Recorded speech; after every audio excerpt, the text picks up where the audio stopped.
Hi, I want to give you a quick tour of Let's Go Geography and everything it offers for grades K through 8. So I'm starting mid-lesson. There's a few things before this for the teachers and that kind of thing. But right now we're going to start with maps. And this is whether you're in a co-op, a classroom, at home, anything. Everybody does the maps. All grades do this map. So everyone gets one of these. Everyone finds the country, and in this example, we're doing the Honduras, so it'd be down in here, and everyone shades that. Now, the lesson gives you some audible things to look for on the map as well, and maybe do some more things with that. Now, the only grade level that has additional written work on this is grades 3 through 5, and they have a continent map workbook where they have written work. So all of these questions plus more are in this for them. And in this instance, they would use the Central American map as well, just because it's a Central American country. So anyway, that's the map, the continent map for everybody. And the next thing you come to is the flags. Everybody shades these flags to look like the flag at the top.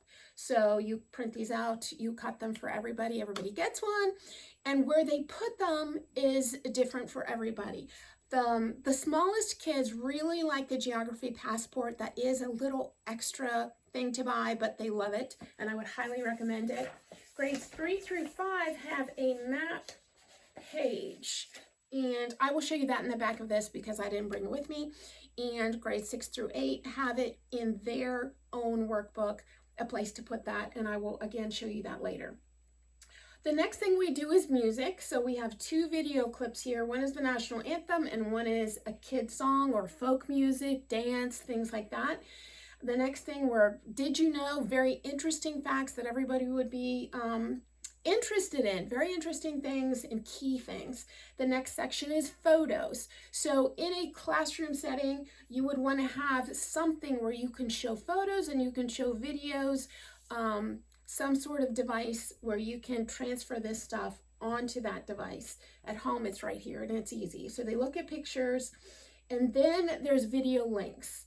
And depending on the country, depends on what kind of videos they watch. This is what really makes Let's Go Geography different and pulls the interest of the kids into exploring their world. They just can't help it. It's just so fun to see these things and to really understand how people live around the world and how different it is from them. So there's several selections of those.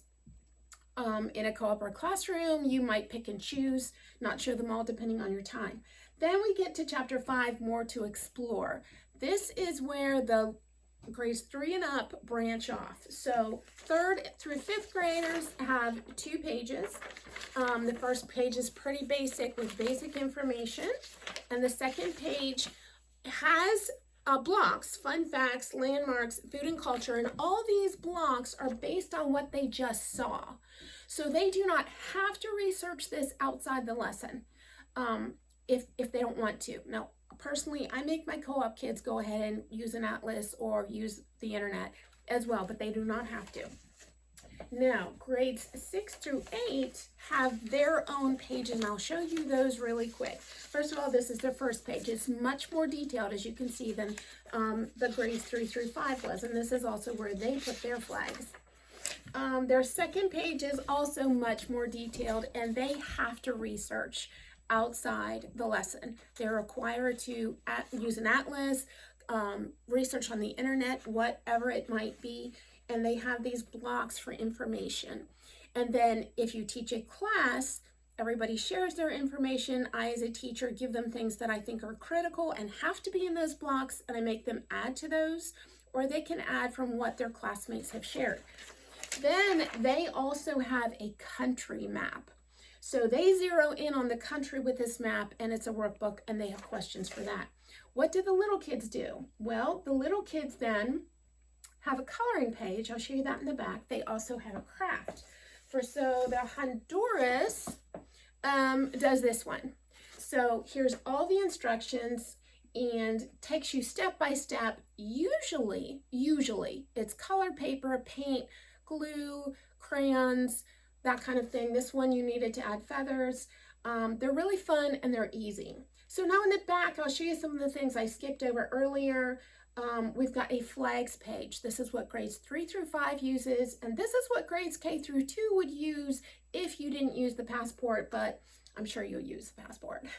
And this is a general notebooking page that you could use with maybe a first grader or a second grader. There's no specific information that needs to go on here, but if you'd like someone to write a sentence or maybe two, we provide that for you, so you have that in the back of this lesson. So, and there's the coloring page. Of course, it's on soccer for Honduras, and then here's craft things that you would need to print on, in this case, color paper to make that craft. So that's basically the lesson, and that's how it works. And I streamlined everything for you, and I hope it was helpful for you and to understand what it's all about.